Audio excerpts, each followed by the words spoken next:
Sabarimala season and marriage season అని కూరలు rate ఉన్నాయి.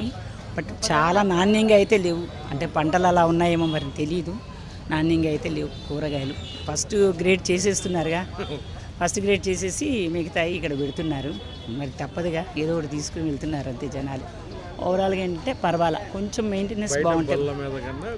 బళ్ళ మీద చాలా ఫ్రెష్గా ఉంటాయి కదండి, మరి వాళ్ళకి నెంబర్ 1 ఇస్తారు కదా, అందువల్ల అది బాగుంటాయి. రేట్ ఎక్కువ ఉంటుంది, వాళ్ళు కూడా 10 రూపాయలు ఎక్కువ పెట్టేది ఇస్తారు.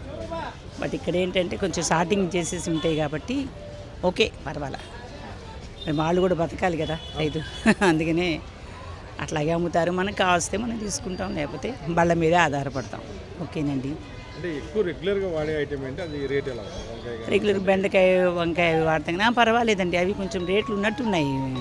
నేను అంత అన్ని వెజిటబుల్స్ తీసుకోలేదు, బట్ రేట్లు ఉన్నాయని చెప్పారు మొన్న మా వారు తెచ్చినప్పుడు. పర్వాలేదు. మరి ఏం చేస్తామండి, పొలాలు అలా ఉంటే వాళ్ళు ఏం చేస్తారు, మరి అందువల్ల పర్వాలేదండి కూరగాయలు.